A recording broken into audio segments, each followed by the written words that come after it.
नमस्कार दोस्तों, स्वागत है आपका स्टडी फॉर सिविल सर्विसेज में। वीडियो को पूरा देखिए। कोई भी आपका फीडबैक है, कोई सजेशन है, तुरंत वीडियो में कमेंट करके जरूर बताइए। अच्छा लगे तो वीडियो लाइक जरूर कर लीजिए और ऐसे वीडियो लगातार फ्री में पाने के लिए चैनल को तुरंत सब्सक्राइब कर लीजिए और बेल आइकन को जरूर टैप कर लीजिए ताकि आगे भी सारे वीडियो आपको मिलते रहे। यूट्यूब में फॉलो करते हैं तो प्लीज ये वाला फ्री टेलीग्राम चैनल जरूर ज्वाइन कर लीजिएगा। सारे नोटिफिकेशन, सारे अपडेट यहीं पे आते हैं, ध्यान रखिएगा। स्टडी फॉर सिविल सर्विसेज का कोई भी पेड ग्रुप अगर आपको ज्वाइन करना है तो सिर्फ 856480530969606089786445 यही नंबर है हमारे, सिर्फ जहां पे कॉल या व्हाट्सएप कर सकते हैं। इंस्टाग्राम पे हमारा पेज जरूर फॉलो कर लीजिएगा, स्टडी फॉर सिविल .सर्विसेज है। ट्विटर पे हमको जरूर फॉलो कर लीजिएगा, @स्टडी फॉर सिविल्स है। नमस्कार दोस्तों, स्वागत करता हूं मैं आप सभी का आपके अपने channel study for civil services में। एक लेक्चर सीरीज हम आपके साथ चला रहे हैं जहां पे यूपीपीसीएस के पुराने वर्षों के मेंस पेपर हम लोग डिस्कस कर रहे थे। 2020 के जीएस2 के काफ़ी सारे सवाल ऑलरेडी डिस्कस हो चुके। आज के अपने लेक्चर में उसके आगे के सवालों पे हम चर्चा करेंगे। तो शुरू करने से पहले दोस्तों बताना चाहूँगा, हमारे कुछ पेड कोर्सेज चलते हैं, कुछ पेड ग्रुप चलते हैं जहाँ पे क्वालिटी कंटेंट हम प्रोवाइड करते हैं। अगर आपको इस बारे में कोई भी जानकारी चाहिए हो तो दिए गए 2 नंबर्स में से किसी पर भी आप हमसे संपर्क कर सकते हैं। तो दोस्तों, जो आज का पहला प्रश्न है वो है दबाव समूहों के बारे में या फिर प्रेशर ग्रुप्स के बारे में। आपको आइडेंटिफाई करना है कौन कौन से मेजर प्रेशर ग्रुप्स हैं इंडिया में और उनका क्या रोल है इंडियन पॉलिटिक्स में, इसके बारे में आपको एग्जामिन करना है। तो 2 कीवर्ड आपके हो गए, आइडेंटिफाई और एग्जामिन। यहीं पे आप देखेंगे अगर हिंदी में तो प्रमुख दबाव समूहों को आपको पहचानना है और उनकी क्या भूमिका रहती है भारतीय राजनीति में, ये भी आपको परीक्षण करना है। तो पहले पहचान करें और फिर उसका परीक्षण करें। तो दोस्तों, जब आप शुरुआत करेंगे तो जैसे कि हम करते आए हैं, इंट्रोडक्शन में आप प्रेशर ग्रुप के बारे में चीज़ें बताएं, उसकी डेफिनेशन दे सकते हैं, उसके अलावा उसका बैकग्राउंड के बारे में बता सकते हैं, उसके साथ जुड़े हुए कुछ डेटा, कुछ फैक्ट लिख सकते हैं। यहाँ पे हम लोग उसको डिस्क्राइब करेंगे कि वो होता क्या है। फिर कौन कौन से भारत में मेजर प्रेशर ग्रुप्स हैं या प्रमुख दबाव समूह हैं, उनके बारे में हम उल्लेख करेंगे। और उसके बाद में उनके महत्व यानी वो भारत की राजनीति में क्या इंपॉर्टेंस रखता है, इस बारे में विस्तार से लिखेंगे। यहाँ पे दोस्तों उदाहरण देना बहुत ज़रूरी है क्योंकि बिना उदाहरण दिए आपका ये उत्तर इनकम्प्लीट रहेगा। दोस्तों, जो सबसे पहले हम बताएंगे प्रेशर ग्रुप आखिर होता क्या है या दबाव समूह क्या होते हैं, तो आप इस प्रकार शुरू कर सकते हैं कि अपने हितों की पूर्ति के लिए ये प्रेशर बनाते हैं या फिर दबाव बनाते हैं सरकार पे या फिर जो भी व्यक्ति है, जो अथॉरिटी है निर्णय लेने वाला, उसके ऊपर ये दबाव बनाते हैं खुद के इंटरेस्ट की पूर्ति के लिए। साथ ही दोस्तों ये इस बात को सुनिश्चित करते हैं कि भारत की राजनीति, भारत की व्यवस्था लोकतांत्रिक तरीके से चल पाए, डेमोक्रेटिकली चल पाए। ये इम्पॉर्टेंट रोल प्ले करते हैं भारत की राजनीति में। फिर आप बताइए कि कौन कौन से ऐसे प्रेशर ग्रुप्स हैं जो इंडियन पॉलिटिक्स में इन्वॉल्व हैं। तो यहाँ पे आपको ऐसे प्रेशर ग्रुप्स का नाम लिखना होगा। उनको आप अगर वर्गीकृत करेंगे कि वो किस अनुसार फॉर्म हुए हैं, यानी उनकी क्या आइडियोलॉजी, क्या विचारधारा है जिसके आधार पर वो फॉर्म हुए हैं, तो आप बेहतर तरीके से इसको समझा पाएंगे। जैसे कि फॉर एग्जांपल आप अगर कास्ट बेस्ड प्रेशर ग्रुप्स की बात करें, यानी जाति आधारित प्रेशर ग्रुप्स की अगर आप बात करेंगे, तो इसमें आप एग्जाम्पल के तौर पे ब्राह्मण समाज लिख सकते हैं। इसमें आप एग्जाम्पल के तौर पे क्षत्रिय सभा लिख सकते हैं। ये जो है ये जाति के आधार पर बने हुए प्रेशर ग्रुप हैं। लोग एक साथ आए और वो अपने हितों की पूर्ति के लिए सरकार पर दबाव बनाते हैं। जो ऐसे ग्रुप होते हैं जो कास्ट के आधार पर फॉर्म होते हैं, अधिकतर उनकी जो मांगे होती हैं सरकार से वो भी कास्ट आधारित ही होती हैं कि भाई हमको रिजर्वेशन दीजिए या किसी और चीज़ में कुछ समस्या हो रही है हमारे साथ, उसका समाधान निकालिए। पर ये जो सब मुद्दे रिवॉल्व करेंगे कास्ट के ही इर्द गिर्द रिवॉल्व करेंगे। तो इस प्रकार के आप काफ़ी सारे प्रेशर ग्रुप के नाम लिख सकते हैं। अंत में आप लिख सकते हैं दोस्तों कि भाई हो सकता है प्रेशर ग्रुप का जो रोल हो हमारी इकोनॉमी में वो इनडायरेक्ट हो या फिर अप्रत्यक्ष हो, लेकिन ये बात तो श्योर है कि वो जो भूमिका है वो प्रभावशाली तो होती ही है। अब दोस्तों देख सकते हैं इसका उत्तर कैसे बनाया हमने। सबसे पहले जैसे मैंने आपको बताया, दबाव समूहों की परिभाषा लिख के हम लोग शुरू कर सकते हैं। ऐसे समूह होते हैं ये जो अपने हितों की पूर्ति के लिए निर्णय लेने वाले पे या फिर सरकार पर दबाव बनाते हैं और दबाव डालकर नीति बदलने का ये प्रयास करते हैं। अब भारत में जो है अलग अलग प्रकार के दबाव समूह कार्यरत हैं। यहाँ पे हम उनके बारे में लिखेंगे। हमने इन जो दबाव समूह हैं इनको अलग अलग क्षेत्र में वर्गीकृत करा है। एक ऐसे दबाव समूह है जो श्रमिकों और मजदूरों या फिर किसानों के एकजुट होने से बनते हैं। इसमें एग्जाम्पल आप लिख सकते हैं भारतीय मजदूर संघ या फिर अखिल भारतीय ट्रेड यूनियन कांग्रेस, किसान सभा इत्यादि। उसके अलावा कुछ दबाव समूह ऐसे भी होते हैं जो सामाजिक संरचना पर बनते हैं, जैसे सनातन धर्म सभा, एंग्लो इंडियन क्रिश्चियन एसोसिएशन। कुछ दबाव समूह ऐसे होते हैं जो जाति के आधार पर फॉर्म किए जाते हैं, जैसे हमने बताया था आपको ब्राह्मण सभा, क्षेत्रीय सभा। फिर ऐसे कुछ दबाव समूह होते हैं जो संस्थागत समूह के तौर पर कार्य करते हैं, जैसे फिक्की, जैसे एसोकैम। और यहाँ तक कि भाषा के आधार पर भी दबाव समूह को बनाया जाता है, जैसे कि तमिल संघ, जैसे कि अंजुमन तराकी उर्दू। अब ये जो है इनकी ज़्यादातर जो डिमांड्स होती हैं, जो मांगे होती हैं, वो लैंग्वेज से संबंधित ही होती हैं। जिस आधार पर ये दबाव समूह बनते हैं वो बेसिकली उसके उद्देश्य को दर्शाता है। यानी अगर कोई किसान के और मजदूरों के शक्तिकरण के लिए या उनके कल्याण के लिए एकजुट होंगे लोग, तो उसमें ज़्यादातर जो है वो किसान होंगे या फिर स्वयं मजदूर होंगे या फिर श्रमिक होंगे। तो इनकी जो मांगे रहेंगी वो अपने कल्याण के ऊपर ही आधारित रहेंगी, लेबर रिफॉर्म्स के ऊपर हो सकती हैं।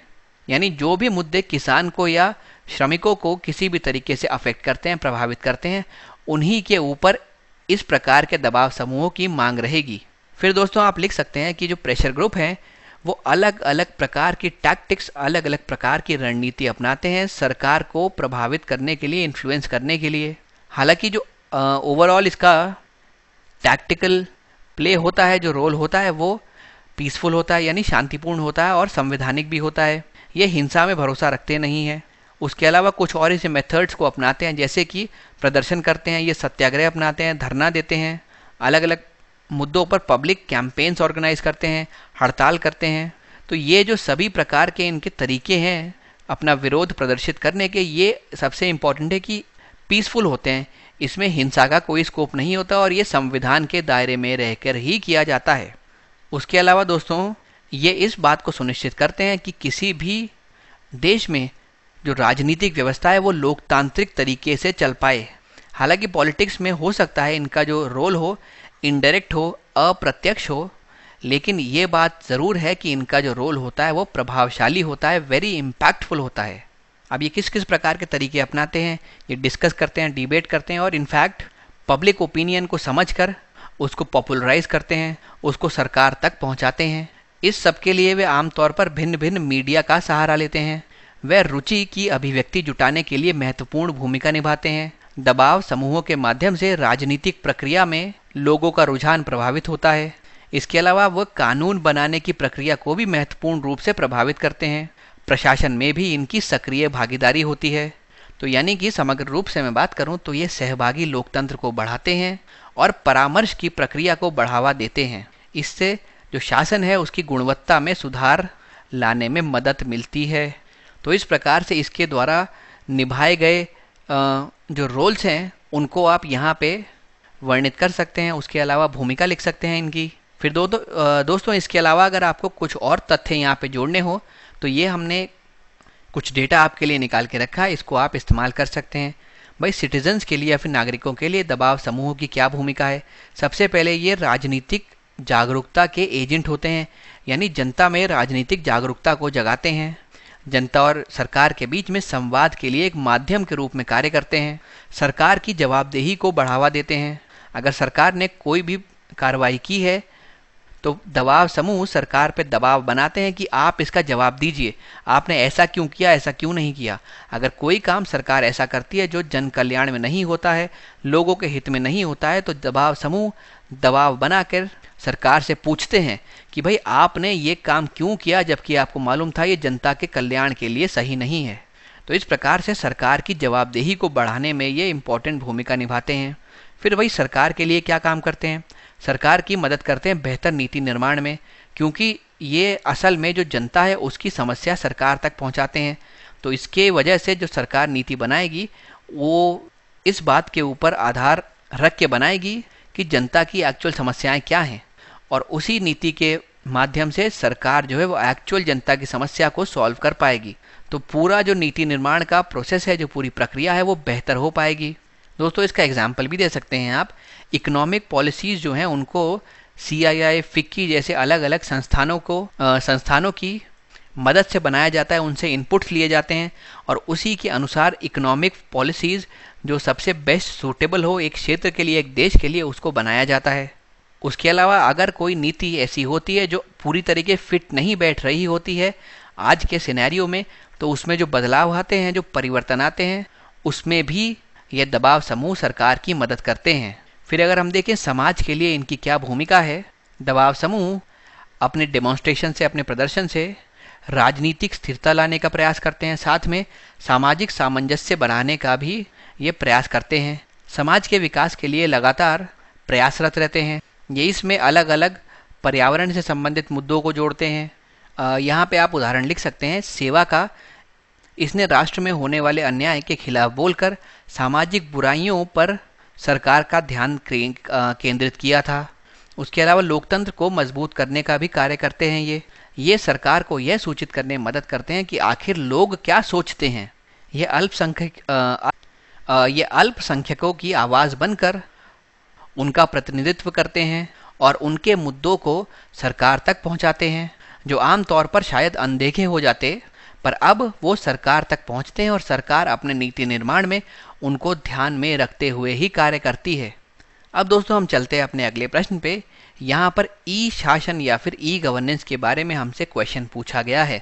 क्वेश्चन में पूछा गया है किस प्रकार से जो ई गवर्नेंस है उसने एडमिनिस्ट्रेटिव सिस्टम को ज़्यादा सिटीजन सेंट्रिक बनाया है, यानी ई शासन ने प्रशासनिक तंत्र को किस सीमा तक अधिक नागरिक केंद्रित बनाया है, इस पर आपको लिखना होगा। फिर क्या ई शासन प्रणाली को और अधिक सहभागी बनाया जा सकता है, इस पे आपको कुछ तथ्य लिखने होंगे। यहाँ पे कोई मुख्य शब्द है नहीं, ये सीधा क्वेश्चन है। तो दोस्तों इस प्रश्न में आप लोग ई गवर्नेंस के बारे में बात करके अपना उत्तर शुरू कर सकते हैं। उसका अर्थ बताइए, फिर उस दृष्टिकोण के बारे में विस्तार से बताएं जिसका पालन इसे और अधिक नागरिक केंद्रित बनाने के लिए किया जा सकता है। ई गवर्नेंस को और अधिक सहभागी बनाने के लिए कुछ उपाय भी बताइए। तो इस प्रकार से 3 हिस्सों में आप ये आंसर अटेम्प्ट करेंगे। पहले डेफिनेशन लिखिए, फिर बताइए किस तरीके से ई गवर्नेंस को और ज़्यादा सिटीजन सेंट्रिक बनाया जा सकता है, फिर फाइनली कुछ सोल्यूशन भी दीजिए, कुछ मेजर्स भी दीजिए जिससे कि गवर्नेंस को और पार्टिसिपेटिव बनाया जा सके। तो दोस्तों जब भी हम लोग ई गवर्नेंस की बात करते हैं, यहाँ पे हमारा तात्पर्य होता है इंफॉर्मेशन कम्युनिकेशन और टेक्नोलॉजी को इस प्रकार से अप्लाई करना कि उसकी मदद से हम लोग सर्विसेज की डिलीवरी कर पाएँ, गवर्नमेंट की स्कीम्स को बेहतर बना पाएँ, पारदर्शी बना पाएँ, इंफॉर्मेशन का एक्सचेंज कर पाएँ, और जो भी अलग अलग सर्विसेज चल रही हैं लेकिन वो एक ही सेट को बिलोंग करती हैं, उन सबको इंटीग्रेट किया जा सके। तो ये बेसिकली ई गवर्नेंस का एक उद्देश्य आप कह सकते हैं। और इसके साथ जुड़ी हुई जो प्लस पॉइंट्स हैं वो ये हैं कि सबसे पहले ये ट्रांसपेरेंसी यानी कि पारदर्शिता को बढ़ाता है। उसके अलावा ये अकाउंटेबिलिटी को बढ़ाता है, यानी सरकार की जवाबदेही को बढ़ाता है। भाई सब कुछ इंफॉर्मेशन कम्युनिकेशन और टेक्नोलॉजी के बलबूते पे होगा, तो यानी कि सब कुछ जो है वो पब्लिक के डोमेन में होगा, तो आप जो है वो पब्लिक के स्कैनर में आ जाएंगे। अब पब्लिक कभी भी आपके किसी भी कृत्य की जांच कर सकती है और उसके संबंध में आपसे सवाल उठा सकती है, तो आपको जवाब देने के लिए तैयार रहना पड़ेगा। इसीलिए कहते हैं ई गवर्नेंस जो है वो ट्रांसपेरेंसी को भी बढ़ाता है और अकाउंटेबिलिटी यानी जवाबदेही को भी बढ़ाता है। परंतु दोस्तों अगर सरकार को अपना ये ई गवर्नेंस का जो एम्बिशन है, जो उसकी आकांक्षा है, इसको पूरा करना है, तो 2 चीज़ें इसमें बहुत ज़रूरी होंगी। एक तो क्षमता का निर्माण या फिर कैपेसिटी बिल्डिंग, और दूसरा लोगों के मन में इसके प्रति जागरूकता पैदा करना यानी कि अवेयरनेस जनरेशन करना। इन दोनों चीज़ों के बिना ई गवर्नेंस के अपेक्षित परिणाम मिल नहीं पाएंगे। अगर अब हम बात करें दोस्तों किस प्रकार से ई गवर्नेंस जो है वो ज़्यादा सिटीजन सेंट्रिक बनाता है प्रशासन को, तो इसमें आप कुछ पॉइंट्स अपनी तरफ से जोड़ सकते हैं। जैसे कि जो भी सर्विसेज होती हैं वो पोर्टल पे अवेलेबल करवा दी जाती हैं सिटीजन्स के लिए, जिससे कि वो उस तक आसानी से पहुंच सकें। उसके अलावा नागरिकों का क्या विजन है, वो क्या चाहते हैं, उनकी क्या आकांक्षा है, ये चीज़ समझने में भी ई गवर्नेंस हमारी मदद करता है। और अगर आप नागरिक के विचारधारा को समझ पाएंगे तो उसके विचारधारा, उसकी समस्याओं को टारगेट करते हुए आप नीतियाँ बना पाएंगे। तो यानी कि इसीलिए ई गवर्नेंस जो है वो प्रशासन को ज़्यादा सिटीजन सेंट्रिक या फिर ज़्यादा नागरिक केंद्रित बनाता है। ये कम्युनिकेशन के चैनल्स को और ज़्यादा मजबूती देता है। आसानी से जो है अब सिटीजन सरकार तक कनेक्ट कर सकते हैं और सरकार आसानी से उनका जवाब दे सकता है। ये जो है सर्विस डिलीवरी को और क्विक बनाता है और रैपिड बनाता है और यहाँ पे ट्रांसपेरेंट भी बनाता है। भाई जो जिसको सर्विस टारगेटेड है वो उतनी ही मात्रा में उस पर्टिकुलर व्यक्ति को मिल जाएगी अगर वो ई गवर्नेंस या फिर इंफॉर्मेशन कम्युनिकेशन और टेक्नोलॉजी के इस्तेमाल से दी जा रही हो तो। फिर अगर हम देखें तो ये एक सहभागी प्रबंधन को बढ़ावा देता है। सभी लोग जो संसाधन है उसको कैसे उपयोग करना है इस बारे में सरकार को बता सकते हैं, सुझाव दे सकते हैं और सरकार उनके साथ मिलके ऐसी नीति बना सकता है कि वो संसाधन को बेहतर तरीके से मैनेज कर पाए। तो यानी एक साथ सरकार के डिसीजन में लोग भी भाग लेते हैं और फिर सरकार ऐसी नीति बनाती है जिसमें जनता भी अपना योगदान दे के बेहतर प्रबंधन कर पाए। और इस सब के लिए ज़रूरी है कि आपको आईटी इंफ्रास्ट्रक्चर जो है उसको और मजबूत बनाना पड़ेगा। तो अब देखते हैं दोस्तों इसका हमने उत्तर कैसे बनाया। जैसे मैंने बताया सबसे पहले ई गवर्नेंस को आप परिभाषित कर दीजिए। ये जो पूरा कॉन्सेप्ट है ये 3 चीज़ों पे टिका है, इन्फॉर्मेशन पे, कम्युनिकेशन, टेक्नोलॉजी पे। और इसका जो उद्देश्य है वो है कि गवर्नमेंट सर्विस और स्कीम को बेहतर तरीके से डिलीवर किया जाए नागरिकों तक। उसके अलावा इंफॉर्मेशन एक्सचेंज को बेहतर बनाया जाए और अगर कोई सर्विसेज अलग अलग एग्जिस्ट कर रही हैं लेकिन वो एक ही सबसेट के अंदर है तो उन सबको इंटीग्रेट कर दिया जाए। यानी मान लीजिए हेल्थ से संबंधित कुछ सर्विसेज हैं कि भाई ये हॉस्पिटल से संबंधित है, ये हेल्थ इंश्योरेंस से संबंधित है, ये किसी और चीज़ से संबंधित है, तो इंफॉर्मेशन कम्युनिकेशन और टेक्नोलॉजी के अंतर्गत इस सब को एक साथ इंटीग्रेट कर दिया जाएगा और इसको एक बड़े सब हेडिंग हेल्थ के अंदर लिख दिया जाएगा। फिर ये क्या इंश्योर करता है तो दोस्तों ये सुनिश्चित करता है कि पारदर्शी हो सरकार, उसके अलावा सरकार अपने कृत्यों के लिए जवाबदेह हो और जो भी सरकार प्रक्रिया करे वो क्विक हो, रैपिड हो। अगर कोई भी सरकार से कुछ पूछता है तो सरकार त्वरित प्रतिक्रिया व्यक्त करे। ये सब चीज़ें पॉसिबल हो पाती हैं ई शासन के द्वारा या फिर सूचना और संचार प्रौद्योगिकी के द्वारा। हालांकि अगर सरकार को ये ई गवर्नेंस का एम, ये आकांक्षा, ये महत्वाकांक्षा पूरी करनी है तो 2 चीज़ें ज़रूरी हैं। सबसे पहले तो अपने ही भीतर उसको क्षमता का निर्माण करना होगा। इतनी आपके पास स्किल्ड वर्कफोर्स होनी चाहिए जो इसको प्रमोट कर सके, अगर कोई किसी को समस्या आए तो उसको सुलझाने में मदद कर सके। और साथ में ये चीज़ आप नागरिकों के लिए कर रहे हैं तो उनके बीच जागरूकता पैदा करना तो अति आवश्यक है। भाई नागरिक केंद्रित अगर शासन की आप बात करते हैं तो ऐसी अवधारणा नागरिकों के नज़रिए से सरकारी सेवाओं के वितरण पर केंद्रित है। सिटीजन सेंट्रिक अगर गवर्नमेंट है तो यानी कि वो ये सुनिश्चित करती है कि हमारे नागरिकों को सभी सर्विसेज से, सभी जो वो सेवाएं प्रदान करते हैं उससे पूर्ण रूप से संतुष्टि होती हो। अब ई गवर्नेंस ने बहुत इंपॉर्टेंट रोल प्ले किया है, महत्वपूर्ण भूमिका निभाई है प्रशासनिक व्यवस्था को अधिक नागरिक केंद्रित बनाने में। यह सबसे पहले ये सुनिश्चित करता है कि अधिकांश सेवाएं जो हैं वो नागरिक के लिए पोर्टल पर उपलब्ध हों। उसके अलावा नागरिक का क्या दृष्टिकोण है इस बात पे महत्व दिया जाता है। उसके अलावा संचार माध्यम जो है उनको ज़्यादा मजबूत, ज़्यादा सशक्त बनाया जाता है। सरकारी सेवाओं को तेज़ और विश्वसनीय तौर पर वितरित किया जा सकता है जिससे कि वो नागरिक तक जल्दी से जल्दी पहुँच पाए और एक पारदर्शी तरीके से पहुँच पाए। भागीदारी प्रबंधन की प्रणाली को प्रोत्साहित किया जाता है। आईटी इंफ्रास्ट्रक्चर को और अधिक कुशल बनाता है ये। हालांकि ई गवर्नेंस ने बहुत सारी उपलब्धियां हासिल की हैं लेकिन अभी भी कुछ ऐसी चुनौतियां हैं, ऐसे चैलेंजेस हैं जो प्रशासन को अधिक नागरिक केंद्रित बनाने में इसके प्रयासों में बाधा डालती है। वो क्या चुनौतियां हैं यहाँ पे हम लोग समझते हैं। सबसे पहले तो देखिए दोस्तों, साक्षरता का जो दर है वो काफ़ी निम्न है जिससे लोग समझ नहीं पाते ई गवर्नेंस आखिर है क्या, और इसी से शासन में लोगों की भागीदारी बना पाना या उसको इंक्रीज कर पाना काफ़ी कठिन बन जाता है। संचार के जो उपकरण हैं उनकी पहुंच और उनका सामर्थ्य सीमित है। लोगों में जागरूकता की कमी है। देश में एक डिजिटल डिवाइड एग्जिस्ट कर रहा है जिसमें कुछ लोग तो डिजिटलीकरण के लिए एक पॉजिटिव एटीट्यूड रखते हैं, वहीं पे कुछ लोग इसके प्रति रिलक्टेंट होते हैं, यानी उनको ये अनुकूल नहीं लगता।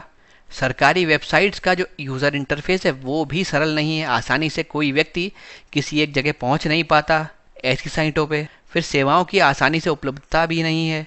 शिकायत निवारण तंत्र को मजबूत करने की ज़रूरत है। दोस्तों, जो ई शासन है ये निश्चित रूप से आगामी भविष्य में अधिक सहभागी बन जाएगा, लेकिन अभी ये जो समस्याएं इनको सुधारने की ज़रूरत है, जागरूकता पे कार्य करने की ज़रूरत है। सरकार को अपने भीतर क्षमता निर्माण पर ध्यान देने की ज़रूरत है। अब दोस्तों अगर उत्तर प्रदेश में ई गवर्नेंस इनिशिएटिव के बारे में कोई आपसे क्वेश्चन पूछा जाता है तो ये टेबल में हमने आपके लिए ज़्यादातर ई गवर्नेंस के इनिशिएटिव्स लिख दिए हैं। इसको आप अपने उत्तर में इस्तेमाल कर सकते हैं। यकीन मानिए आपका उत्तर अधिक प्रभावी, अधिक बेहतर बन जाएगा। तो यहाँ पे एक है दर्पण का पोर्टल, ये ऑनरेबल चीफ मिनिस्टर का डैशबोर्ड की तरह काम करता है। एक ई परीक्षा प्रणाली है, ये रिक्रूटमेंट्स का कार्य करती है उन वेकेंट पोजीशंस पे जो सरकारी विभागों में खाली हैं उत्तर प्रदेश में। फिर एक निवेश मित्र है, जैसे कि नाम से समझ में आ रहा है, निवेश यानी कहीं ना कहीं ये उद्यमिता से संबंधित है। तो वही ये बात करता है कि फैसिलिटेट करता है ये एंटरप्रेन्योर्स को इलेक्ट्रॉनिक बेस्ड ट्रांसपेरेंट सिस्टम के थ्रू, जहां वो ऑनलाइन किसी बात का सबमिशन कर सकते हैं और अपनी एप्लीकेशन को ट्रैक कर सकते हैं। उसके अलावा एक ई डिस्ट्रिक्ट है, जनहित गारंटी एक्ट है। इसमें गवर्नमेंट सर्विसेज को नागरिकों तक पहुंचाया जाता है सिटीजन सर्विस सेंटर्स के थ्रू, जिससे उनका समय बचाया जा सके, उनका एफर्ट्स बचाया जा सके। फिर एक है यहाँ पे आपूर्ति, ये पब्लिक डिस्ट्रीब्यूशन सिस्टम से संबंधित है। उससे जुड़े हुए तथ्य, उससे जुड़े हुए डेटाज को ये हमारे सामने लाता है। फिर एक है ई नगर सेवा, ये जो उत्तर प्रदेश के नागरिक हैं उन तक सेवाओं की पहुंच बढ़ाता है और जो अर्बन लोकल बॉडीज़ हैं या फिर स्थानीय निकाय हैं उनके एम्प्लॉयज़ तक भी ये सर्विसेज को पहुंचाता है। फिर एक है IGRS, जन सुनवाई, ये जैसे कि आपको समझ में आ रहा है ग्रीवेंस रिड्रेसल के बारे में है। उत्तर प्रदेश में किस प्रकार से ग्रीवेंस रिड्रेसल के लिए कदम उठाए जा रहे हैं ये उसको दर्शाता है, जिसकी वजह से ये आगे जाके सुशासन को प्रमोट करता है और ये शासन में प्रौद्योगिकी के इस्तेमाल को भी बढ़ावा देता है। तो दोस्तों ये एग्जाम्पल आप अपने उत्तर में इस्तेमाल कर सकते हैं, उससे आपका उत्तर ज़्यादा प्रभावी बनेगा। फिर हम चलते हैं अपने अगले प्रश्न की तरफ। ये राइट टू इन्फॉर्मेशन एक्ट के बारे में है। यहाँ पे पूछा गया है कि राइट टू इन्फॉर्मेशन एक्ट जो है उसने सिविल सर्वेंट्स को मजबूर किया है कि वह अपने स्टील फ्रेम से बाहर आएँ और लोगों को सिंसियरली सर्व करें। इस बात को आपको एक्सप्लेन करना है। यानी एक स्टेटमेंट ऑलरेडी दिया हुआ है कि भाई सूचना का अधिकार अधिनियम जो है उसने लोक सेवकों को स्टील फ्रेम से बाहर आकर निष्ठापूर्वक जनता की सेवा करने के लिए बाध्य किया है। इस बात की आपको व्याख्या करनी है। तो अपने उत्तर की शुरुआत आप कर सकते हैं सूचना का अधिकार अधिनियम और इसके कुछ प्रावधानों को बताते हुए। यहाँ पे इसका संक्षिप्त में विवरण आप दे सकते हैं, क्योंकि दोस्तों ये पूरा क्वेश्चन जो है राइट टू इन्फॉर्मेशन एक्ट के ही चारों तरफ रिवॉल्व करता है, इसीलिए इसी से शुरू करना बेहतर रहेगा। फिर आप ये चीज़ एक्सप्लेन कर सकते हैं कि RTI एक्ट जो है उसने किस प्रकार से नागरिकों को सशक्त किया है और कैसे उसने सिविल सर्वेंट्स की जवाबदेही को इंश्योर किया है। तो दोस्तों अगर हम लोग इसकी शुरुआत के बारे में बात करें तो राइट टू इन्फॉर्मेशन एक्ट के बारे में लिखते हुए आप ये बता सकते हैं कि भाई एक ऐसा तंत्र है जिसने सहभागी लोकतंत्र को मजबूत किया है, इसने लोगों को सशक्त बनाया है, इसने सूचना तक उनकी पहुंच आसान बनाई है, जिससे कि अब एक आम आदमी सरकार को क्वेश्चन कर सकता है।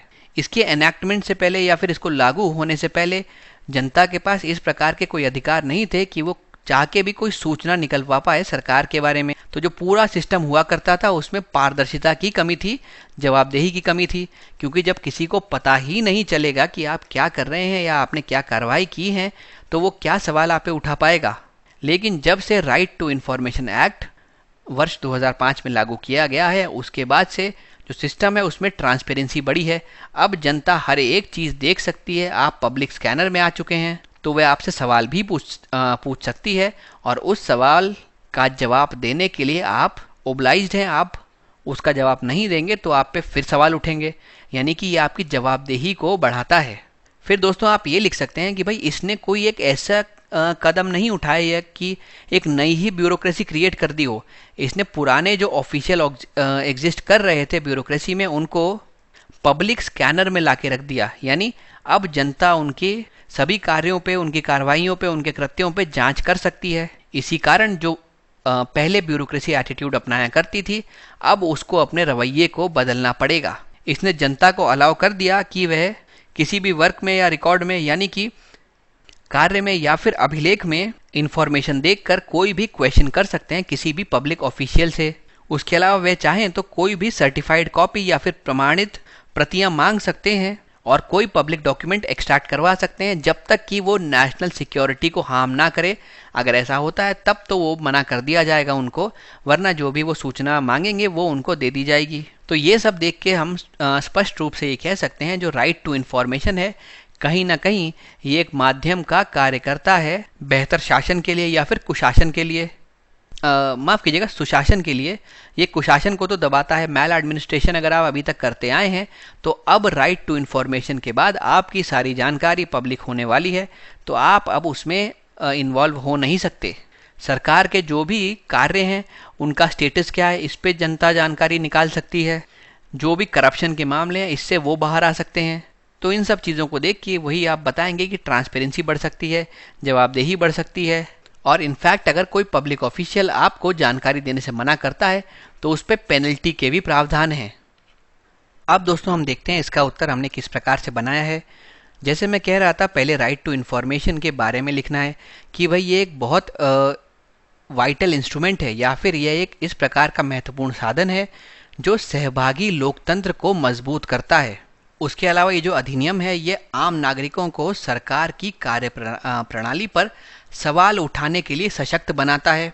इस अधिनियम के अधिनियमित होने से पहले नागरिकों के पास इस प्रकार के कोई अधिकार थे नहीं कि वो कोई जानकारी निकाल पाएं किसी सार्वजनिक प्राधिकरण से, और इसी वजह से जो उस समय व्यवस्था थी उसमें पारदर्शिता की कमी रहती थी, जवाबदेही की कमी रहती थी, और कहीं ना कहीं मैल एडमिनिस्ट्रेशन या फिर कुप्रशासन के भ्रष्टाचार के लिए स्कोप छूट जाता था। परंतु दोस्तों आरटीआई आने के बाद से ये जो स्कोप था छोटा सा जो maladministration, corruption, lack of accountability के लिए छूट जाता था वो बिल्कुल बंद हो चुका है। अब यहाँ पे ट्रांसपेरेंसी आ चुकी है, सिस्टम में अकाउंटेबिलिटी आ चुकी है। अगर आपने कोई कार्रवाई की है, कोई कृत्य किए हैं तो आप उसके लिए जवाबदेह रहेंगे। और ये जो आरटीआई है इसने ऐसा नहीं किया कि नई ब्यूरोक्रेसी ला के खड़ी कर दी। भाई आपके जो ऑफिशियल्स हैं वो तो पुराने वाले ही रहेंगे, लेकिन आरटीआई एक्ट के अंतर्गत अब वो आ चुके हैं तो उन्हें थोड़ा ध्यान बरतना पड़ेगा हर चीज़ पे। उनके एटीट्यूड में बदलाव उनको लाना पड़ेगा। अब जितना पहले वो रिलैक्स रहते थे कि मैं कुछ भी गलत कर दूंगा तो पकड़ा तो जाऊंगा नहीं, कोई सवाल भी नहीं उठाएगा, वैसा होना संभव नहीं है। अगर आपने थोड़ा सा भी कुछ गलत किया तुरंत आप पे सवाल उठेंगे। और इसके साथ तो अब जो सोशल मीडिया इतना पावरफुल हो चुका है तो आपको हर एक कदम बहुत ध्यान से रखना पड़ता है। आपको अपना कैरेक्टर स्ट्रांग रखना पड़ता है, आपको अपने नैतिक सिद्धांतों पे ही चलना पड़ता है, तभी आप यहाँ पे यानी कि इस फील्ड में लोगों के सवालों से बच पाएंगे। अब ये सब संभव इसीलिए हो पाया है क्योंकि जो आरटीआई अधिनियम है इसने जनता को सशक्त बनाया है कि जनता किसी भी लोक प्राधिकरण के कार्यों को और अभिलेखों को देख सकती है, उस तक पहुंच बनाई गई है जनता की। उसके अलावा कोई भी प्रमाणित प्रतियां या विभिन्न सार्वजनिक दस्तावेज जनता निकाल सकती है, उसके ऊपर सवाल उठा सकती है, प्रिंट या डिजिटल मोड में वह जानकारी प्राप्त कर सकती है।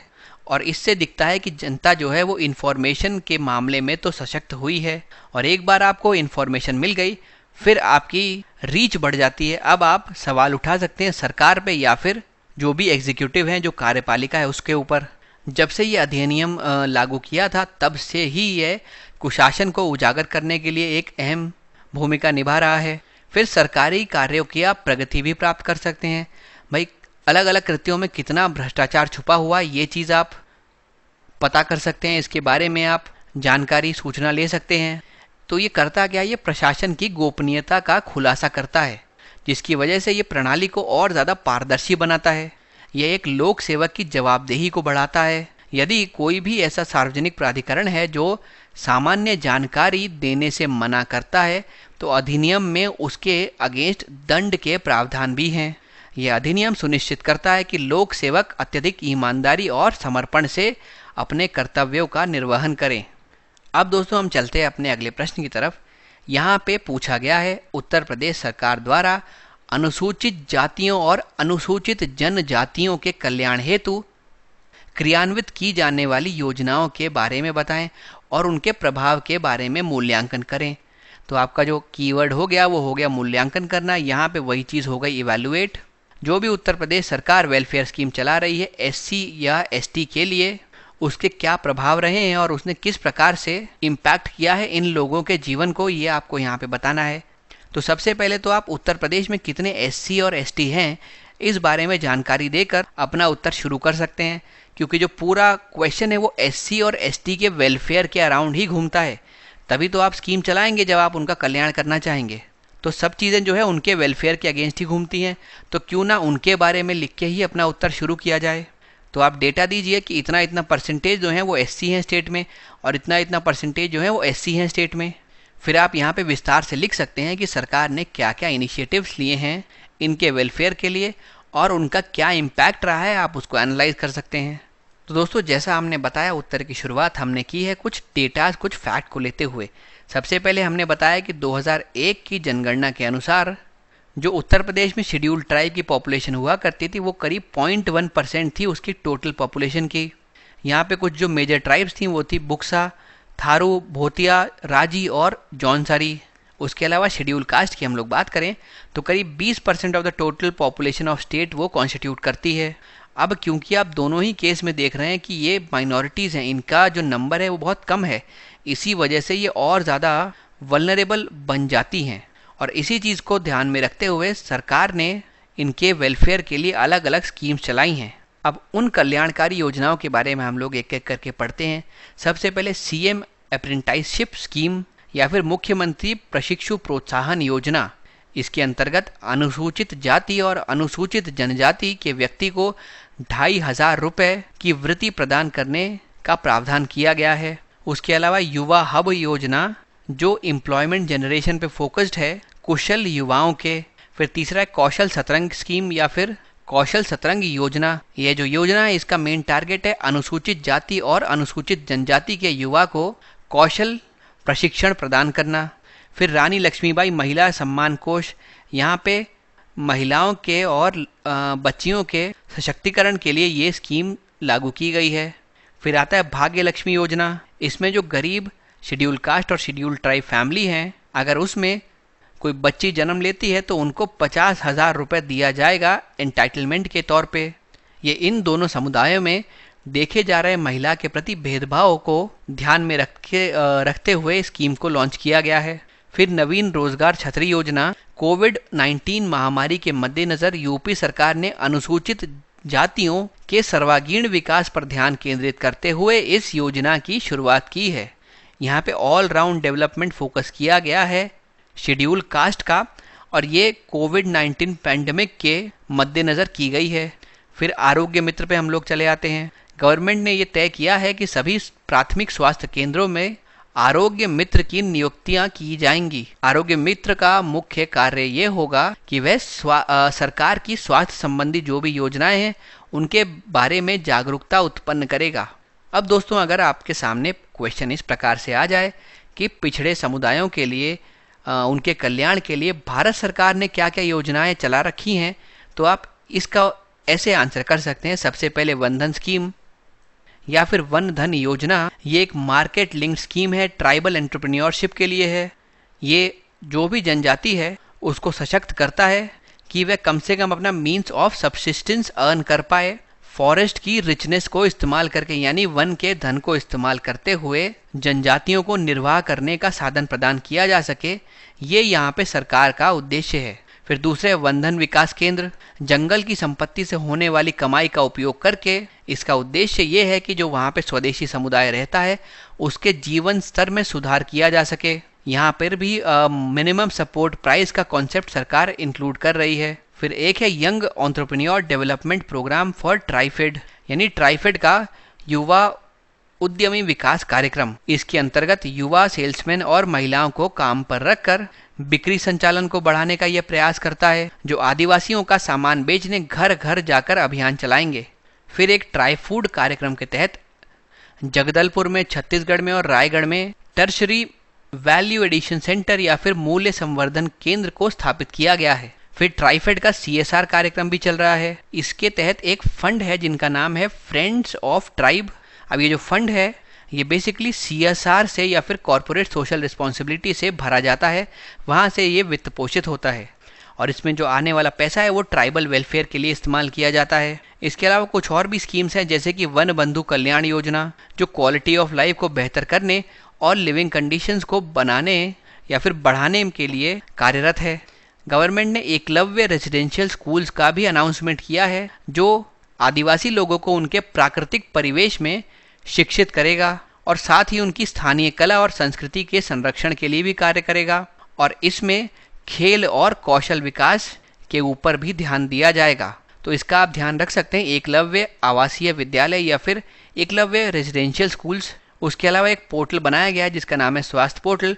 अगर किसी को सिकल सेल इलनेस है या इस प्रकार की कोई कैरेक्टरिस्टिक है तो वो अपने आप को रजिस्टर कर सकता है स्वास्थ्य पोर्टल में।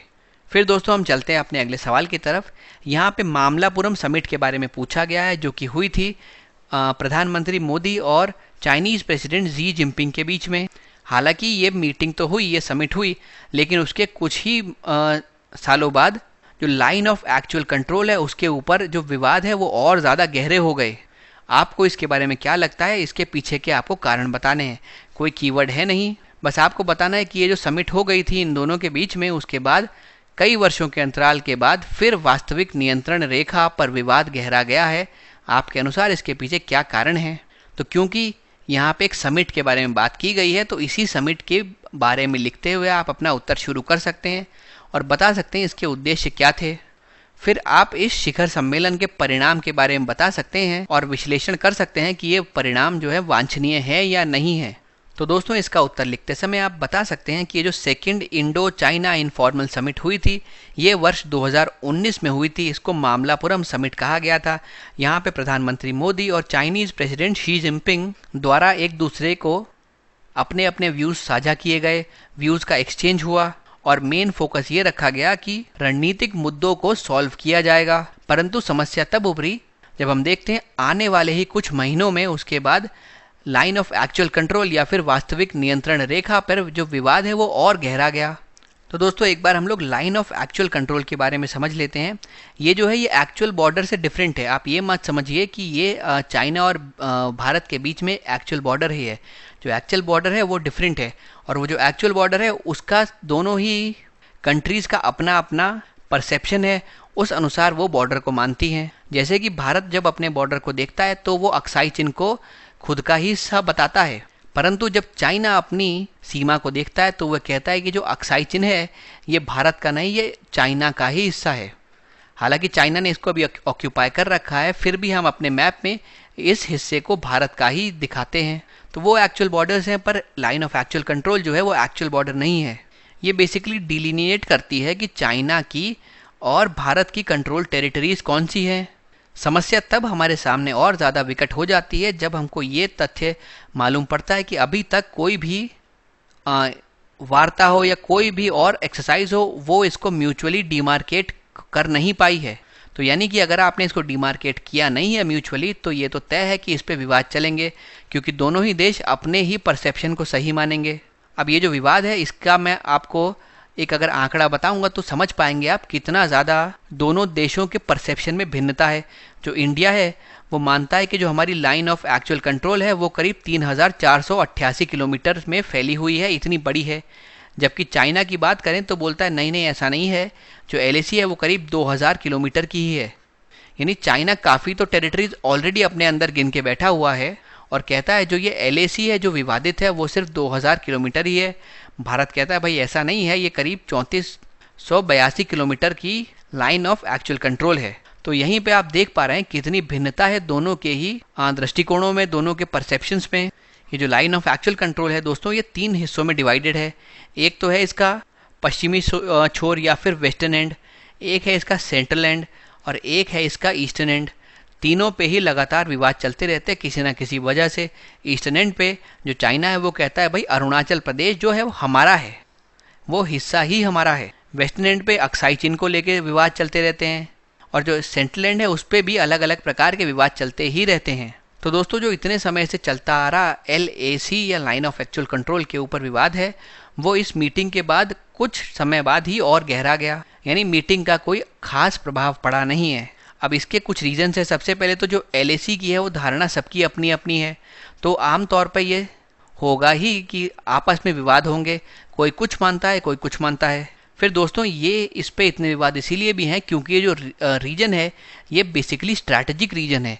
इसमें कई सारे ऐसे क्षेत्र हैं जो स्ट्रैटेजिक इम्पोर्टेंस से बहुत अच्छे हैं, जैसे कि दौलत बेग ओल्डी करके यहाँ पे एक जगह है जो कि रणनीतिक दृष्टि से बहुत महत्वपूर्ण है। यहाँ पे एकमात्र एयर स्ट्रिप है चुलसुल वैली की, माफ कीजिए त्रिशूल वैली की, और इसके एयरबेस पे इंडिया ऑलरेडी कार्य कर रहा है। यानी कि यहाँ पे जो आधारभूत संरचना या आधारभूत ढांचा बन रहा है, इंडिया उसमें बहुत सक्रिय रूप से कार्य कर रहा है, क्योंकि वह जानता है कि ये जो एरिया है ये रणनीतिक दृष्टिकोण से कितना महत्वपूर्ण है। फिर एक BRI इनिशिएटिव है जो कि चाइना का है, जिसके तहत वो सब जगह कनेक्टिविटी एस्टैब्लिश करना चाहता है। तो उसके अंदर आने वाले इकोनॉमिक कॉरिडोर्स में से एक है सीपेक कॉरिडोर। जो सीपेक है वो चाइना और पाकिस्तान को कनेक्ट करता है और अल्टीमेटली जाके ग्वादर पे समाप्त होता है। ग्वादर एक बंदरगाह है जो कि पाकिस्तान में है। तो समस्या इसमें भी तब उत्पन्न होती है जब ये जो इकोनॉमिक कॉरिडोर है ये एक क्षेत्र से होकर गुजरता है जो कि वास्तविक रूप में भारत का क्षेत्र है, लेकिन अभी फिलहाल में पाकिस्तान ने उस पर अवैध कब्जा कर रखा है। तो ये जो क्षेत्र है ये गिलगिट बाल्टिस्तान का क्षेत्र है। अब ये इंडिया के जो आंतरिक सुरक्षा है उसको भी खतरे में डालता है। और उस समय ये माना जा रहा था कि ये जो LAC पे विवाद गहरा रहा है ये बेसिकली चाइना की एक टैक्टिक है, क्योंकि कोविड-19 चल रहा था तो वो कोविड-19 से सारा ध्यान हटा के दूसरी तरफ लाना चाह रहा था। तो दूसरा वो कहाँ पे लाएगा, वो सीमा विवाद की तरफ ध्यान ले आएगा, तो अंतर्राष्ट्रीय ध्यान इसकी तरफ आकर्षित हो पाएगा। तो ये चाइना की स्ट्रैटेजी या फिर उसकी टैक्टिक भी कही जा सकती है। तो दोस्तों अब देखते हैं किस प्रकार से हमने इसका उत्तर लिखा है। सबसे पहले जो ये मामलापुरम समिट हमने बात की, ये दूसरी इंडो चाइना समिट थी, 2019 में हुई थी। इनफॉर्मल समिट थी। यहाँ पे प्रधानमंत्री नरेंद्र मोदी और चाइनीज़ प्रेसिडेंट जी जिनपिंग दोनों मिले थे। समिट में दोनों ने यहाँ पे विचार साझा किए एक दूसरे से अलग अलग मुद्दों के ऊपर। कई सारे रणनीतिक मुद्दे डिस्कस हुए जो कि ग्लोबल और रीजनल फैब्रिक को इम्पैक्ट करते हों। हालांकि समस्या तब हो गई जब आने वाले ही कुछ ही महीनों में लाइन ऑफ एक्चुअल कंट्रोल के ऊपर वापस से कुछ विवाद गहरा गए। ये जो डिस्प्यूट है लाइन ऑफ एक्चुअल कंट्रोल का, इसका समाधान बहुत समय से कोशिश की जा रही है पर हो नहीं पा रहा। भाई सीमा विवाद को हल करना इतना आसान नहीं होता। किसी न किसी एक कंट्री को तो फिर अपने क्लेम्स को छोड़ना पड़ेगा, और दोनों ही कंट्रीज अपने क्लेम्स को छोड़ने को तैयार नहीं है। भाई इंडिया को छोड़ने भी नहीं चाहिए। जो क्षेत्र इंडिया का है वो इंडिया के पास ही रहना चाहिए। अभी भले ही उस पर इलीगल ऑक्यूपेशन हो चाइना का, लेकिन अल्टीमेटली हम तो अपने नक्शे में उसको दिखाते हैं। तो अगर हम विवाद सॉल्व करने की कोशिश करते हैं तो इस प्रकार के एरियाज का क्या होगा, क्या हमारे पास रहेंगे या उनके पास रहेंगे। तो इन सब क्वेश्चंस के चलते विवाद सॉल्व हो ही नहीं पाता, तो बहुत समय से चलता चला आ रहा है। कुछ रीजंस है, जैसे मैंने बताया, हर एक जो कंट्री है उसकी अपनी खुद की धारणा है, उसके खुद के दृष्टिकोण हैं कि भाई लाइन ऑफ एक्चुअल कंट्रोल किस प्रकार से होनी चाहिए, कहाँ से होकर पास होनी चाहिए। फिर ये जो क्षेत्र है इसकी स्ट्रैटेजिक इंपॉर्टेंस भी है, रणनीतिक इसका महत्व है। वास्तविक नियंत्रण रेखा या फिर लाइन ऑफ एक्चुअल कंट्रोल के पास एकमात्र परिचालन हवाई अड्डा या हवाई क्षेत्र है जिसको हम दौलत बेग ओल्डी कहते हैं। यहाँ पे भारत इंफ्रास्ट्रक्चर के निर्माण में भी कार्य कर रहा है। उसके अलावा त्रिशूल घाटी में भी एक महत्वपूर्ण हवाई पट्टी है। तो दोनों ही जो क्षेत्र हैं ये लाइन ऑफ एक्चुअल कंट्रोल के आसपास ही पड़ते हैं, जिसके कारण ये क्षेत्र रणनीतिक महत्व से भी दोनों के लिए आकर्षक बन जाता है। भारत इस क्षेत्र में बुनियादी ढांचे के विकास में प्रयासरत है। वह चाहता है कि क्षेत्र में बुनियादी ढांचे का विकास हो सके जिससे कि उसकी रणनीतिक महत्वाकांक्षाएं पूरी हो सकें और हम चाइना को काउंटर कर सकें। तो भारत इसके चलते एक रोड कंस्ट्रक्ट कर रहा है दौलत बेग ओल्डी एयरबेस के पास, और यही एक मेन वजह बताई जाती है गलवान क्लैशेस की जो अभी कुछ वर्ष पहले हुए थे। फिर बेल्ट एंड रोड इनिशिएटिव मैंने आपको बता दिया। जो सीपेक निकलता है वो गिलगिट और बाल्टिस्तान से होकर निकलता है जो कि भारत की अभिन्न विरासत है। तो अगर वहाँ पे चाइनीज़ कोई चीज़ होकर निकल रही है और भारत से पूछा भी नहीं जाएगा, यानी ये तो एक विश्व को संदेश जा रहा है कि ये क्षेत्र पहले ही भारत से अलग हो चुका है, ये पाकिस्तान का है। तभी पाकिस्तान ने चाइना के साथ मिलकर इसके ऊपर एग्रीमेंट साइन कर लिया और यहाँ से वो इकोनॉमिक कॉरिडोर निकलने की बात करने लगा। फिर दोस्तों एक बात ये भी कही जाती है कि ये अटेम्प्ट था, ये टैक्टिक थी चाइना की कि कोविड-19 से सबका ध्यान हटाया जाए और एक दूसरे मुद्दे की तरफ सबका ध्यान लाया जाए। तो दोस्तों इस प्रकार से आप अपने उत्तर को यहाँ पे समाप्त कर सकते हैं। फिर हम चलते हैं अपने अगले प्रश्न की तरफ। यहाँ पे क्वाड्रिलैटरल सिक्योरिटी डायलॉग के बारे में हमको लिखना है, हमको बताना है कि वो क्या होता है। फिर यहाँ पे दूसरी एक्सरसाइज के बारे में भी हमसे पूछा गया है, यानी मालाबार मिलिट्री एक्सरसाइज क्या सक्सेसफुल हो पाएगी चाइना को कंटेन करने में जब उसका इन्फ्लुएंस बढ़ता ही जा रहा है विश्व की पॉलिटिक्स में। तो 2 बॉडीज के बारे में अलग अलग सवाल आपसे पूछे गए हैं। सबसे पहले पूछा गया है चतुर्भुज सुरक्षा संवाद या फिर क्वाड क्या होता है, उसके बारे में आप क्या जानते हैं। दूसरा पूछा गया है कि मालाबार सैन्य अभ्यास जो है वह विश्व राजनीति में चीन के बढ़ते प्रभाव को रोकने में क्या सफल होगा। तो जैसा कि क्वेश्चन में पूछा गया है, आप शुरुआत करिए क्वाड को बताते हुए कि आखिर क्वाड क्या है, फिर इसके मेंबर्स के बारे में बात करें, इसके ऑब्जेक्टिव्स के बारे में बात करें, बाद में फिर जो दूसरी एक्सरसाइज के बारे में पूछा गया उसके बारे में बात करें कि वो आखिर होती क्या है, उसके ऑब्जेक्टिव क्या हैं, उसके पर्पस क्या हैं, उसके आउटकम्स क्या हैं, और फिर आप ये एनालाइज करिए क्या इसके आउटकम्स या फिर उसके उद्देश्य इतने प्रभावी हैं कि वो चाइना की ग्रोइंग इन्फ्लुएंस को रोक सकें। तो दोस्तों यहाँ पे आप हिस्टोरिकल बैकग्राउंड से शुरू कर सकते हैं। 2004 में इंडियन ओशन में सुनामी आया था।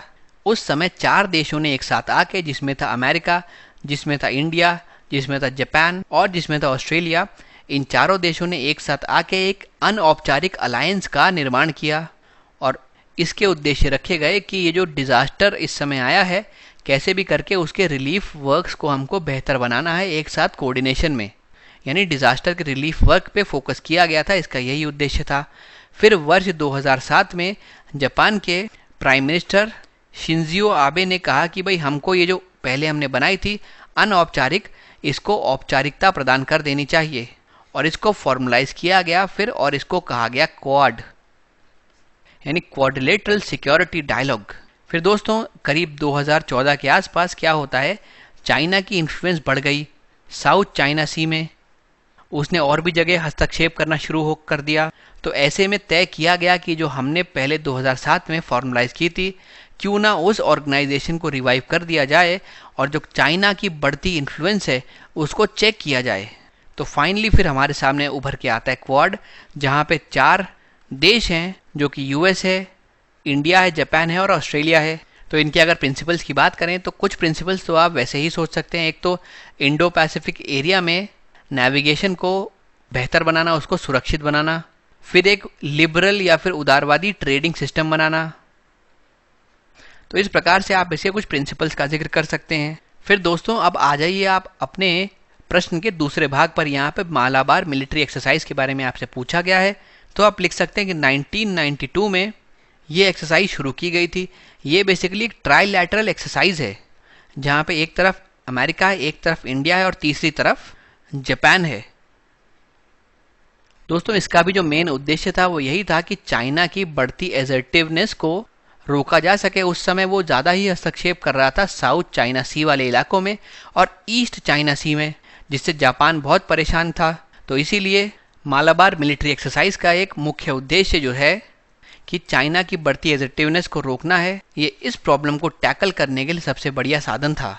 दोस्तों यही एक्सरसाइज जो 2020 में हुई है उसमें हमने चाइना को एक स्ट्रॉन्ग मैसेज प्रोवाइड किया है, एक स्ट्रॉन्ग मैसेज दिया है कि भाई अब आप ज़्यादा इंटरवेंशंस, हस्तक्षेप कर नहीं सकते किसी एक क्षेत्र में, हम सब साथ मिलकर आपका सामना करेंगे और आपको रोकेंगे।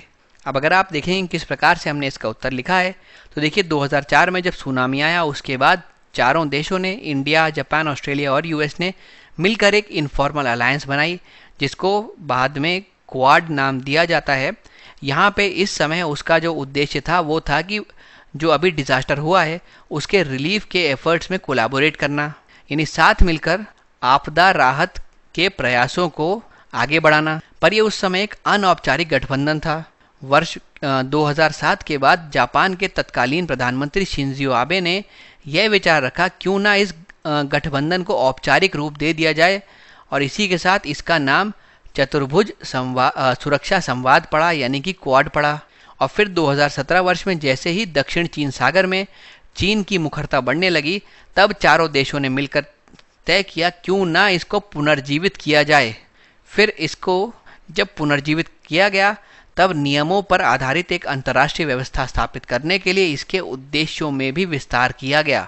अब जो है ये एक अनौपचारिक सुरक्षा मंच है जिसमें 4 देश एक साथ आते हैं, जो कि अमेरिका, जापान, ऑस्ट्रेलिया और भारत हैं, और वे कई सारे जो कि विश्व शांति से संबंधित मुद्दे हैं उन पे चर्चा करते हैं। मेन इनका ध्यान रहता है इंडो पैसिफिक क्षेत्र में, क्योंकि उस क्षेत्र में चाइना का बहुत ध्यान रहता है। चाइना उसमें अपनी इन्फ्लुएंस को बढ़ाना चाहता है, पर ये जो देश हैं ये उसमें चाइना को आने ही नहीं देना चाहते, क्योंकि चाइना अगर वहाँ पे एक बार एंटर हो गया तो इनकी टेरिटोरियल इंटेग्रिटी को खतरा हो जाएगा। अभी इसका साथ में फोकस है कि लिबरल ट्रेडिंग सिस्टम एस्टैब्लिश किया जाए और नेविगेशन को बेहतर बनाया जाए इंडो पैसिफिक रीजन में। ये एक पावरफुल प्लेटफॉर्म प्रोवाइड करता है इंडिया को कि वह अपने इंटरेस्ट को शोकेस कर सके जो ईस्ट एशिया से के संदर्भ में इंडिया के हैं, और इससे उसकी एक्ट ईस्ट पॉलिसी को भी बूस्ट मिल सकता है। फिर हम आते हैं अपनी दूसरी एक्सरसाइज पे। भाई मालाबार मिलिट्री एक्सरसाइज जो है ये वर्ष 1992 में शुरू हुई थी।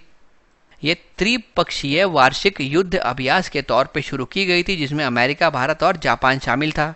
इसकी स्थापना के पीछे जो मुख्य उद्देश्य था वो दक्षिण और पूर्वी चीन के समुद्रों में चीन की बढ़ती मुखरता को नियंत्रित करना था। हिमालय के पास सीमा पर चलते रहे विवाद के कारण 2020 में ऑस्ट्रेलिया को मालाबार अभ्यास में शामिल कर लिया गया। ऑस्ट्रेलिया का शामिल होना इस अभ्यास के लिए बेहद महत्वपूर्ण था क्योंकि ऑस्ट्रेलिया और भारत दोनों ही देश चीन के साथ बेहतर संबंध नहीं रख पाते हैं। जो संबंध है वो चिंताजनक रहते हैं। अब ये जो अभ्यास 2020 में हुआ था उसमें हमने चाइना को एक मैसेज दिया था और कहा था कि हम जो है किसी भी प्रकार की नॉनसेंस टॉलरेट करेंगे नहीं चाइना की। अब ऑस्ट्रेलिया का शामिल होना ऐसी एक्सरसाइजेज को मजबूती प्रदान करता है और साथ में चाइना की बढ़ती महत्वाकांक्षाओं को नियंत्रित कर सकता है। अब दोस्तों अगर इस प्रकार का आपके सामने क्वेश्चन आता है कि क्वाड का महत्व क्या है, उसकी सिग्निफिकेंस क्या है, तो आप ये सब पॉइंट्स उसमें लिख सकते हैं। सबसे पहले तो चीन की मुखरता को रोकने के लिए, उसको सीमित करने के लिए क्वाड बहुत महत्वपूर्ण साधन की तरह उपयोग किया जा सकता है। उसके अलावा चीन के बढ़ते एक पक्षवाद का जो डर है वो प्रमुख देशों को क्षेत्रीय असंतुलन को कम करने के लिए प्रोत्साहित करता है और उसके लिए उनको सहयोग करने की ज़रूरत है और वो सहयोग वह क्वाड के जरिए कर सकते हैं। फिर इंडो पैसिफिक क्षेत्र के दीर्घकालिक हितों की पूर्ति के लिए ये बहुत कारगर साबित हो सकता है। दक्षिण चीन सागर में नौवहन की स्वतंत्रता की रक्षा और अंतर्राष्ट्रीय व्यापार में सुचारू संचालन के माध्यम से कानूनी चीज़ों को बेहतर कर पाएगा, ये उसको कायम रख पाएगा। उत्तर कोरिया जो है वो लगातार कहीं ना कहीं अवैध गतिविधियों में इन्वॉल्व रहता है, परमाणु गतिविधियों में इन्वॉल्व रहता है, तो उसको रोकने के लिए ये सहायक कार्यक्रम के तौर पे उभर के सामने आएगा। और वैश्विक व्यवस्था को कायम रखने के लिए क्वाड को एक निकाय के रूप में महत्वपूर्ण भूमिका दी गई है। फिर दोस्तों हम चलते हैं अपने आज के आखिरी सवाल की तरफ। यहाँ पे वर्ल्ड हेल्थ ऑर्गेनाइजेशन से संबंधित हमारे सामने सवाल आया है। पूछा गया है क्या रोल था वर्ल्ड हेल्थ ऑर्गेनाइजेशन या फिर विश्व स्वास्थ्य संगठन का कोविड-19 के दौरान। इसकी आपको विवेचना करनी है या फिर इसको डिस्कस करना है। तो आप अपना उत्तर शुरू कर सकते हैं WHO के बारे में एक ओवरव्यू देते हुए। फिर जब से उसकी उत्पत्ति हुई है उसका जो नेचर है वो डायनेमिक रहा है, इसके बारे में लिखते हुए आप अपने उत्तर में आगे बढ़ सकते हैं। और फिर उत्तर का जो मेन भाग है जहाँ पे आपको लिखना है मेनली WHO के बारे में, वहाँ आप लिख सकते हैं कि WHO किस प्रकार से अलग अलग रोल प्ले करता है पैंडेमिक को रोकने में। उसके साथ जुड़े हुए सक्सेस और फेलियर्स के बारे में भी आप बता सकते हैं। दोस्तों हम लोग शुरुआत करते हैं WHO के बारे में एक हिस्ट्री के साथ। भाई यहाँ पे हमने लिखा है कि WHO को यूनाइटेड नेशन के एक पार्ट के रूप में, एक संस्था के रूप में स्थापित किया गया था द्वितीय विश्व युद्ध के बाद। यह उभरते खतरों के बारे में दुनिया को सचेत करता है, यह जागरूकता पैदा करता है, बीमारियों से लड़ने में मदद करता है और स्वास्थ्य सेवाओं की उपलब्धता को बेहतर करता है। कोविड-19 जैसी वैश्विक महामारी के दौरान WHO ने एक केंद्रीय समन्वय निकाय के रूप में कार्य किया था। इसका उद्देश्य था कि महामारी की रोकथाम के लिए ये मार्गदर्शन कर सके, साथ ही अगर कोई आपातकालीन स्थिति होती है तो उसकी घोषणा कर सके और विभिन्न राष्ट्रों के साथ जानकारी साझा करके बेहतर तरीके से इस महामारी से निपट सके। हालांकि फिर भी इसके ऊपर आरोप लगते ही आते हैं। अमेरिका के राष्ट्रपति ने इसके ऊपर आरोप लगाया था कि इसमें कुछ हद तक चाइना के प्रति पक्षपात होने की भावना है, परंतु ऐसा हम कह नहीं सकते क्योंकि WHO की कोविड-19 महामारी के दौरान निभाई गई भूमिका को जब हम पढ़ेंगे तो हमको लगेगा कि उसने काफ़ी महत्वपूर्ण भूमिका निभाई है। जैसे ही चीन ने 2019 वर्ष में वुहान क्षेत्र में बड़ी मात्रा में लोगों को हो रहे निमोनिया के बारे में बताया, WHO ने तत्काल सभी देशों को संभावित मामलों को पता लगाने, उनका परीक्षण करने और उनका प्रबंधन करने का संदेश भेजा था। तो इसने यहाँ पे त्वरित कार्रवाई की थी जिसकी वजह से देश जो है थोड़ा सचेत हो गए थे। फिर यथाशीघ्र जनवरी 2020 में WHO द्वारा कोविड-19 को अंतर्राष्ट्रीय चिंता संबंधी एक सार्वजनिक स्वास्थ्य आपातकाल घोषित कर दिया गया। इसके अलावा WHO ने कोविड-19 महामारी के भयानक प्रभावों के बारे में भी संभावना जताई थी। जैसे ही कोविड-19 वैश्विक खतरे के रूप में उभरने लगा था, WHO ने महामारी को रोकने के लिए योजना बनाने, समन्वयक में महत्वपूर्ण एक रोल निभाया था। लॉकडाउन, सोशल डिस्टेंसिंग जैसे निवारक उपाय, दवा और टीकाकरण जैसे उपचारात्मक उपाय, इन सब के लिए WHO ने पुरजोर प्रचार किया था। समय समय पर इसने गाइडलाइन जारी की थी। तो इस प्रकार जब भी दुनिया भर में कभी भी स्वास्थ्य मापदंडों के प्रबंधन की बात आती है, WHO एक महत्वपूर्ण भूमिका में उभर के हमारे सामने आता है। हालांकि अभी भी संगठन पर चीनी प्रभाव के कुछ संदेह बने हुए हैं, परंतु अगर हम ओवरऑल देखें तो कोविड-19 के दौरान इसने अच्छा काम किया था। तो दोस्तों, इसी के साथ हम अपने आज के डिस्कशन को समाप्त करते हैं। आने वाले लेक्चर्स में इसके आगे के क्वेश्चंस हम आपके साथ डिस्कस करेंगे। आप पूरे लेक्चर में मेरे साथ बने रहे, इसके लिए मैं आपका धन्यवाद करता हूँ।